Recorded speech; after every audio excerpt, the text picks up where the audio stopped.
Hi folks, it's Rich here with with Savannah. It's been named Savannah. Carsten, the game name, he says the birds look like they're flying over the African savannah. Why is that on? I don't know. Anyway, is everyone alright? Hope so. I'm not doing too bad today. Clean channel, clean, yes. I want to hear some clean channel stuff. So we're going to have a little play and you can see how well it cleans up.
Sorry, a few mistakes came in there. It's always the same when you put the camera on, or phone as it is.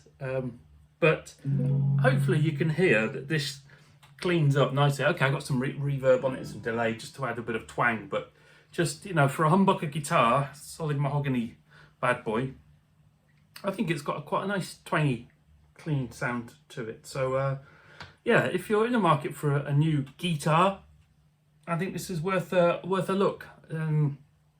Despite it not having single coils, it's I think it's a reasonably good all-rounder. Anyway, thanks for listening and watching. If you haven't, no worries, I enjoyed it.